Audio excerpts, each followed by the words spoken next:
You are awesome. You are God. You are an awesome God. Yeah.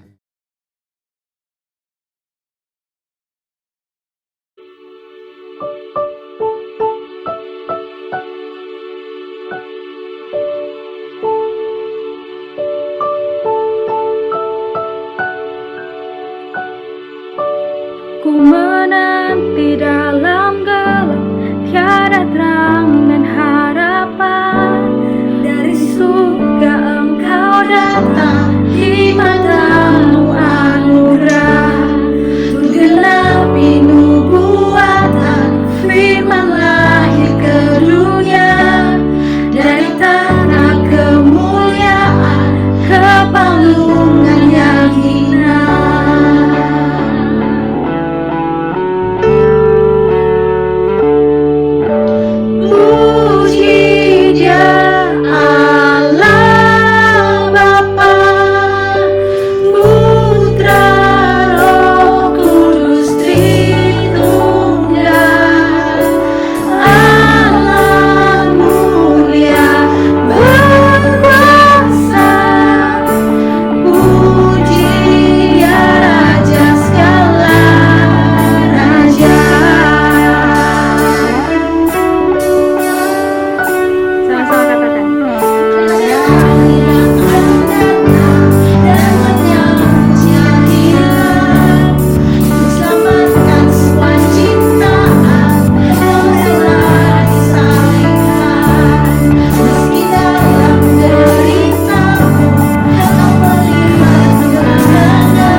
Shalom, selamat pagi Bapak Ibu Saudara yang dikasihi Tuhan.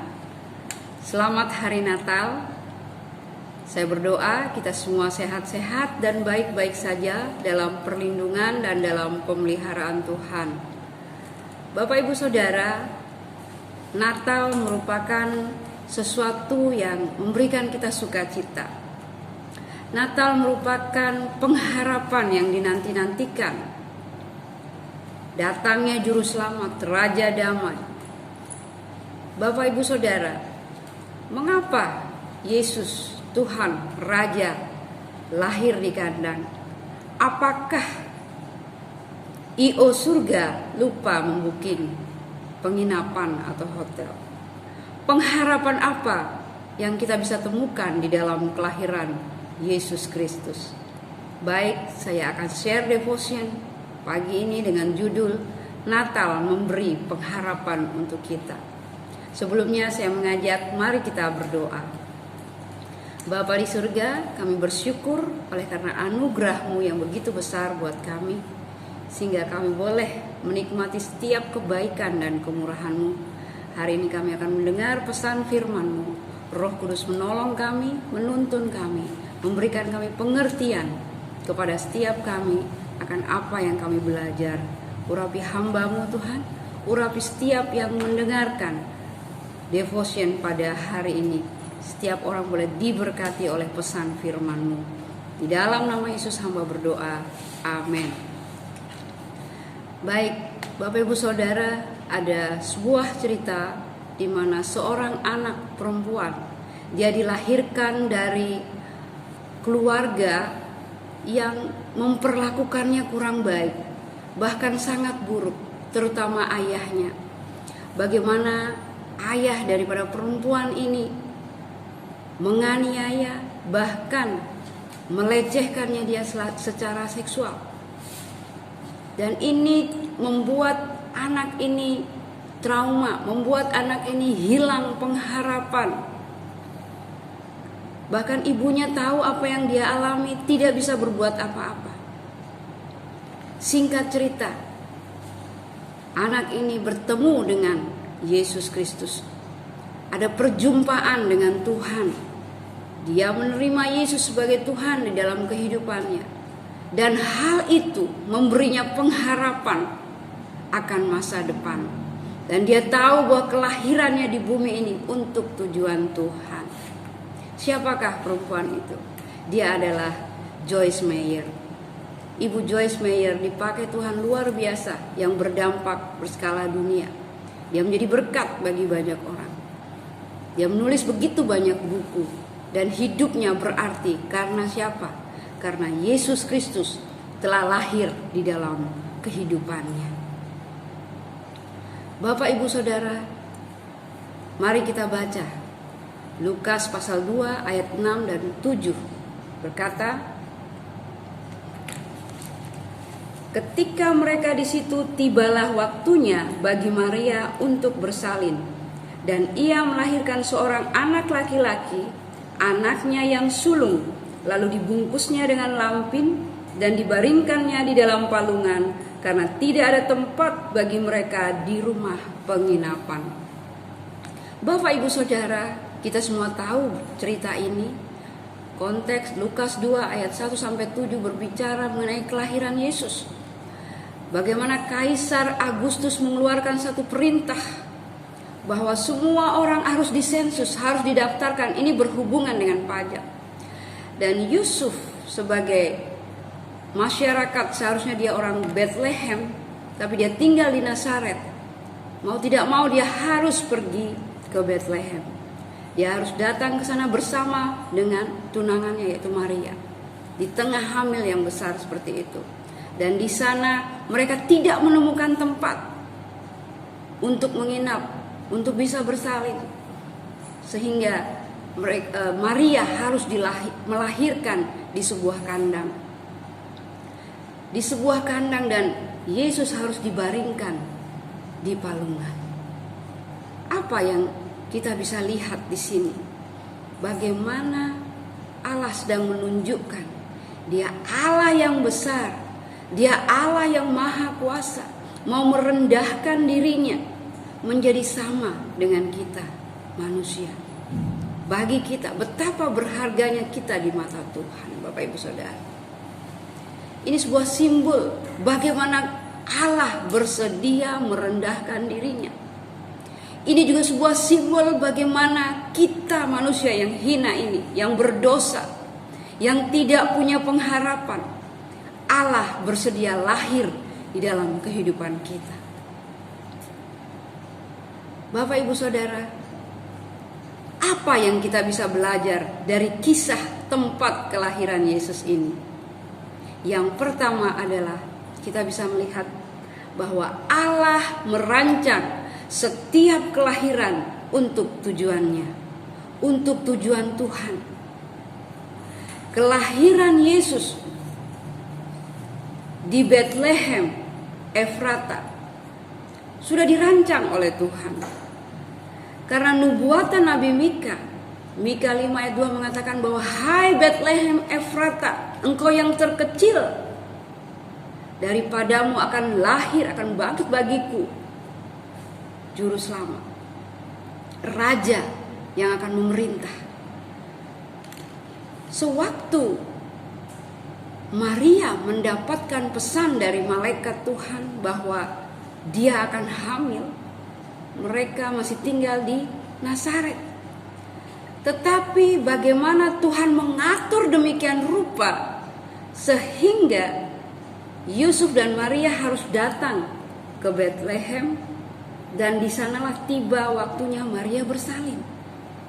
Sekalipun tempat penuh, dia dilahirkan di Bethlehem, menggenapi nubuatan Nabi Tuhan bahwa Yesus Kristus sang Raja itu, Raja damai, Juru Selamat, lahir di Bethlehem Efrata. Sekalipun kelahirannya tidak di sebuah tempat yang bagus, tetapi kita bisa melihat di sini bahwa rancangan tujuan Tuhan tidak dihentikan dengan tempat. Apa yang menjadi tujuan Tuhan, yaitu keselamatan umat manusia, tetap berjalan. Bahkan kita bisa tahu bahwa Herodes marah. Wow, ada raja yang mau lahir, dan dia memerintahkan untuk membunuh semua anak bayi. Tetapi Tuhan berbicara kepada Yusuf untuk menyingkir sementara ke Mesir. Tuhan mengontrol, Tuhan mengatur, Tuhan merancangkan segala sesuatunya sehingga tujuan Tuhan tetap bisa terjadi. Bapak Ibu Saudara, mungkin kita dilahirkan dari keluarga yang memperlakukan kita kurang baik. Mungkin kita dilahirkan atau di satu tempat yang begitu jauh dari transportasi, dari sinyal HP mungkin. Atau kita memiliki keluarga yang tidak harmonis, tidak dianggap mungkin kelahiran kita. Tetapi ketahuilah bahwa setiap kelahiran kita ada di bumi ini untuk melakukan tujuan Allah. Sebagaimana Yesus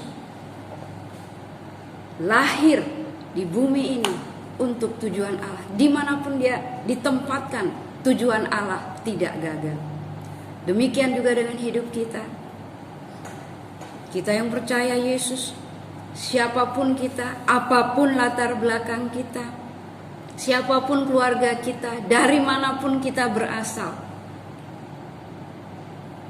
kita harus percaya bahwa kita ada untuk menggenapi tujuan Tuhan. Kita ada di bumi, bahwa kita ini ciptaan Allah, diciptakan di dalam Kristus Yesus untuk melakukan perbuatan-perbuatan baik yang telah ditentukan Tuhan sebelumnya. Percaya itu, pegang itu. Kristus yang tinggal di dalam hati kita sanggup mengubah hidup kita, memperbaharui kita, sehingga hidup kita bisa berarti di dalam Kristus. Hal yang kedua yang kita bisa belajar dari kisah tempat kelahiran Yesus ini adalah bagaimana Allah memberikan pengharapan akan masa depan. Kelahiran Yesus di kandang, dibaringkan, di palungan. Palungan ini berbicara tentang tempat makanan ternak.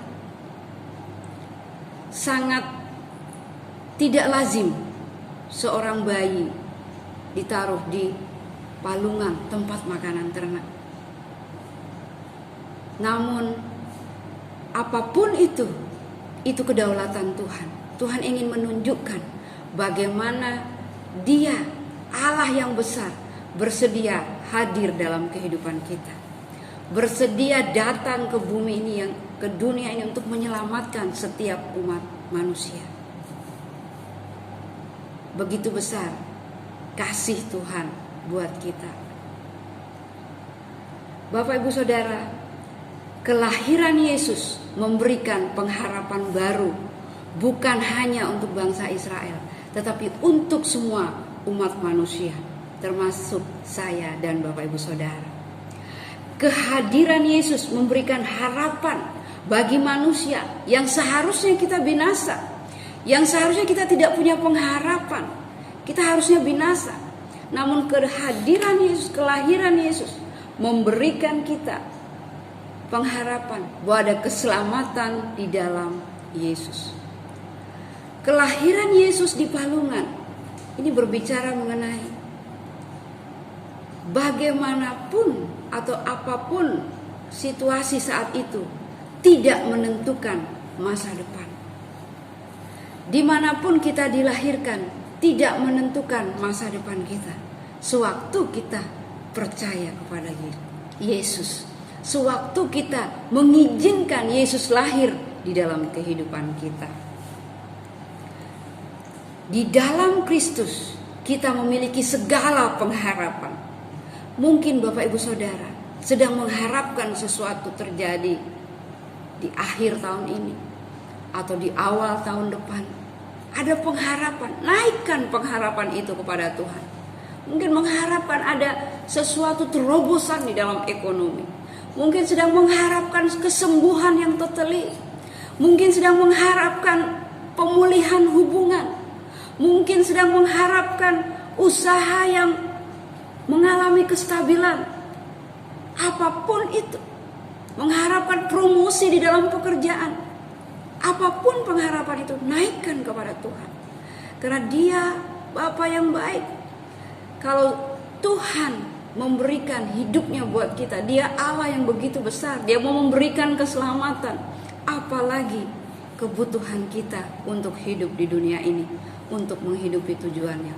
Pasti Dia akan memenuhi setiap apapun yang menjadi kebutuhan kita, menjadi kebutuhan Bapak Ibu Saudara. Naikkan pengharapan itu kepada Tuhan. Masa lalu kita, di mana kita lahir, tidak menentukan masa depan kita. Harapkan bahwa ada masa depan yang gilang gemilang. Harapkan ada masa depan yang penuh pengharapan di dalam Dia, di dalam Kristus. Karena setiap kita yang lahir di bumi ini ada tujuan Allah. Tidak ada yang kebetulan. Amin. Seperti contoh Joyce Meyer tadi, kelahirannya di tengah keluarga yang tidak memperlakukannya dengan baik, tidak menentukan masa depannya. Sewaktu Yesus lahir di dalam hatinya, kelahiran Yesus di dalam hati saya mengubah kehidupan saya menjadi berarti.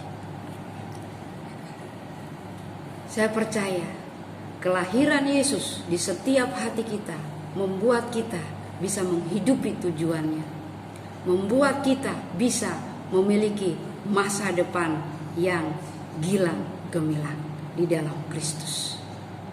Naikkan pengharapan kepada Tuhan, percaya penuh bahwa banyak hal-hal baik yang bisa terjadi. Bahkan lewat hidup Bapak Ibu Saudara, lewat hidup kita bisa menjadi berkat bagi orang-orang yang Tuhan pertemukan dengan kita. Amin. Tuhan memberkati. Mari kita berdoa. Bapa di sorga, terima kasih untuk pesan firman-Mu, bahwa kelahiran-Mu di kandang membuktikan bahwa Engkau merendahkan diri-Mu menjadi sama seperti manusia untuk menyelamatkan kami. Dan ini memberikan kami pengharapan bahwa di dalam Kristus selalu ada pengharapan. Apapun pergumulan kami saat ini, apapun pergumulan umat-Mu pada saat ini, dimanapun mereka berada, sebagai keluarga, mahasiswa, pelajar, pekerja, siapapun profesional, Tuhan, apapun pergumulan umat-Mu Tuhan, Engkau Bapa yang baik. Engkau telah memberikan Yesus Kristus kepada kami, dan Engkau telah memberikan pengharapan yang baru di dalam Kristus. Terima kasih Tuhan. Jamah lawat setiap jemaat-Mu, sehingga setiap jemaat-Mu boleh mengalami setiap kasih karunia yang sudah Engkau sediakan. Terima kasih Tuhan, berkat-Mu atas seluruh jemaat Every Nation Bali, Kupang dan sekitarnya Tuhan. Terima kasih Bapa, terima kasih. Segala puji, hormat hanya bagi-Mu. Di dalam nama Tuhan Yesus, amin. Terima kasih, Tuhan memberkati kita semua. You are awesome. You are God. You are an awesome God.